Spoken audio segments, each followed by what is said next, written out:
she's been cheating on him for months. That's the sentence that shattered my anniversary dinner. Not a whisper, not a rumor, a declaration, loud enough to freeze the entire room.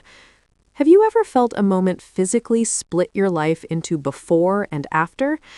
Yeah, that was mine. 1 second, I was smiling across the table at my husband, Daniel, 34, about to toast to 5 years of marriage. The next, every single pair of eyes in that private dining room turned toward me like I had just confessed to something unforgivable. The voice came from my sister-in-law, Clarice, 35. She was standing, calm, composed, almost satisfied. At first, I thought it was a joke, a terrible, inappropriate joke.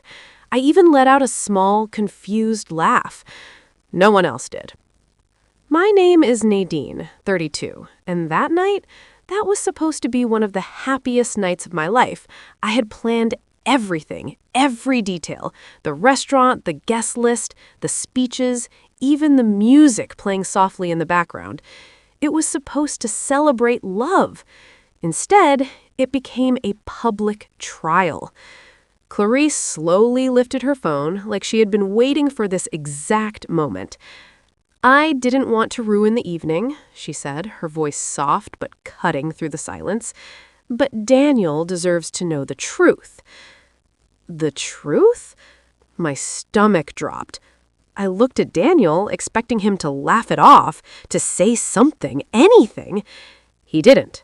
He just sat there, watching me, not defending me, not questioning her, just watching. And in that moment, something inside me cracked. Because listen, accusations from outsiders, you can fight those. But silence from the one person who's supposed to know you better than anyone? That hits differently. Around us, whispers started. Chairs shifted. Someone coughed awkwardly. I could feel it happening in real time, the room turning against me. "Clarice, what are you talking about?" I asked, trying to keep my voice steady. She tilted her head slightly, almost like she pitied me. "Oh, Nadine," she said, "do you really want me to say it out loud, or should I just show them?" Show them? Show them what? That's when my heart started racing, not just from fear, but from something else. Confusion, because I hadn't done anything. So what exactly did she think she had? Clarice unlocked her phone, her thumb hovering over the screen, and smiled. And right then, I realized something terrifying. She wasn't guessing. She believed she had proof. And the worst part? Everyone else was already starting to believe her too. She didn't just accuse me, she came prepared. That was the first clear thought that cut through my panic, because the way Clarice stood there, steady, confident, completely in control, this wasn't emotional, it wasn't impulsive, it was planned. And suddenly, the past few weeks started replaying in my head, but differently. Have you ever looked back at something and realized the signs were always there? You just didn't see them in time? Yeah, that's exactly what was happening to me. Clarice and I had never been close. Polite? Yes. Friendly in front of others? Of course. But underneath that, there was always something tense. Subtle competition. Little comments that sounded harmless, but never quite felt that way. "You're lucky Daniel is so patient with you." I could never be that relaxed about my husband's schedule. At the time, I brushed them off. Now, they felt like pieces of something bigger. And then there was the last month. Clarice had suddenly become interested in my life. Too interested. She asked about my work schedule, who I stayed late with, even about a coworker, Mark, 29, someone I barely interacted with outside of meetings. At the time, I thought she was just making conversation. Now, I realized she was gathering information. My chest tightened, because there was one moment I couldn't ignore anymore. 2 weeks ago, she had asked to borrow my phone. "Just for a second," she said. "Mine died. I need to call a driver." It seemed harmless. I gave it to her without thinking. She stepped away, only for a minute. Or at least, that's what I thought. Back in the present, I felt my pulse in my ears as Clarice started speaking again. She didn't even try to hide it, she said, pacing slightly now, playing to the room. Missing messages, secret meetups. I mean, it's all right here. Murmurs grew louder. I could feel it shifting. People forming opinions, building stories in their heads. Daniel's mother looked at me with something I had never seen before. Disappointment. One of our friends leaned toward another and whispered, "I always thought something was off." What? Off? I opened my mouth. That's not true. I don't know what you think you... Oh, Nadine, Clarice interrupted smoothly, almost gently. Please don't make this harder than it already is. Harder? For who? I turned to Daniel again, this time desperate. Say something. He didn't. He wouldn't even look at me now.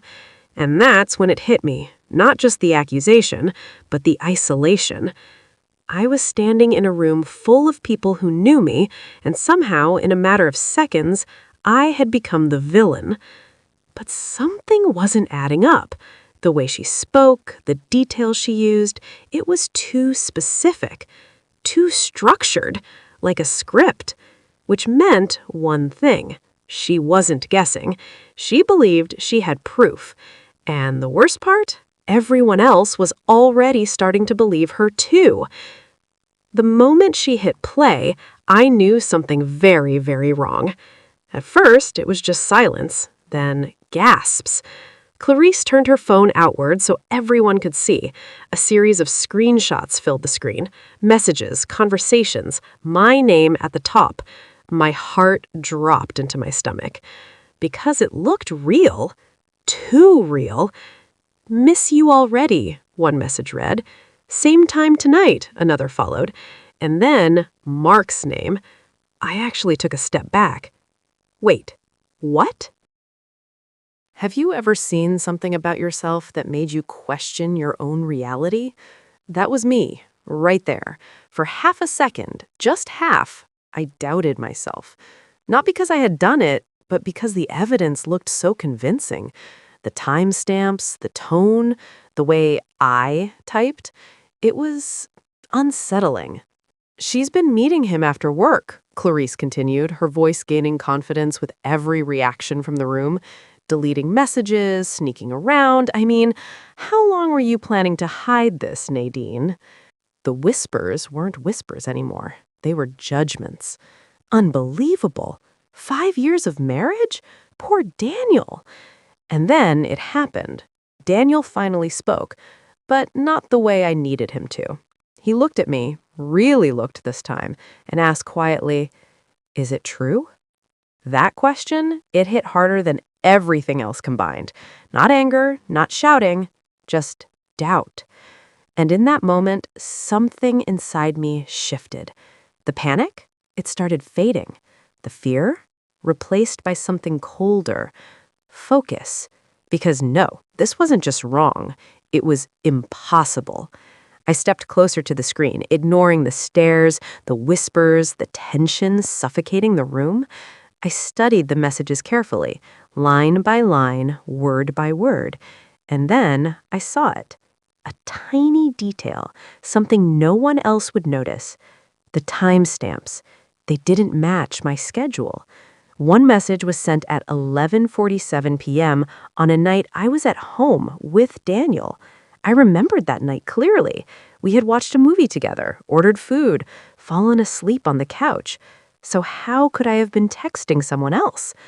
Another message, sent during a work meeting I never missed. My breathing slowed, because now I wasn't confused anymore. I was certain. This wasn't my phone. These weren't my messages. Which meant they came from somewhere else. And then it clicked. My old phone, the one I lost months ago, the one Clarice had helped me look for, the one she had access to. I felt something rise in my chest. Not panic this time. Clarity. Sharp. Precise. Dangerous. Because now I understood what she had done, and more importantly, I knew how to prove it. The room was still buzzing when I straightened up. I didn't raise my voice. I didn't argue. I just said one sentence. Before anyone decides who I am, you're going to see everything. That got their attention. Even Clarice's smile flickered. I reached into my bag slowly, deliberately, and pulled out my phone. Then I looked at the TV mounted on the wall. "Can someone hand me the remote?"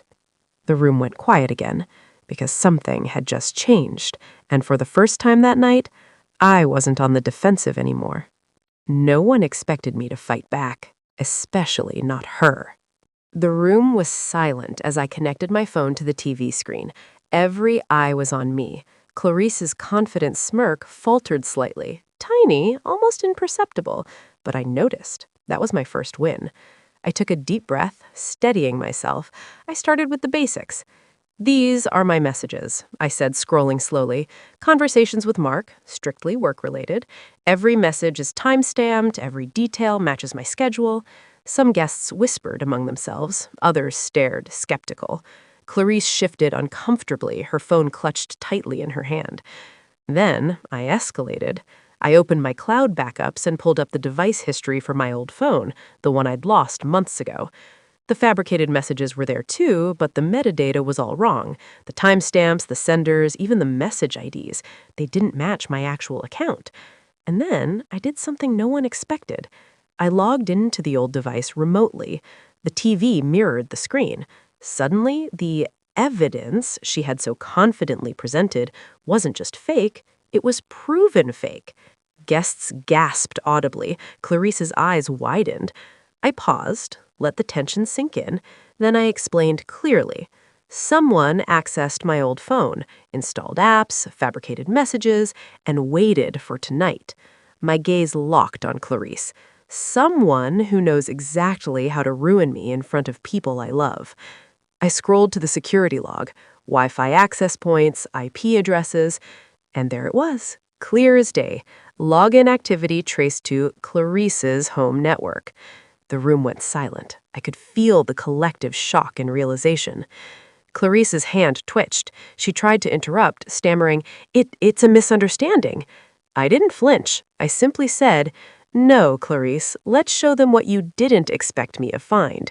And then, with one last tap, I opened a recovered recording from the old phone. The audio played through the TV speakers. It captured Clarice talking to someone. Once they see the messages, he'll never trust her again. That dinner, perfect timing. She won't know what hit her. The faces around the table drained. Shock, embarrassment, realization. Daniel froze, his jaw tightened. His eyes finally met mine, wide with disbelief. I let the recording play until the last second. The room had flipped.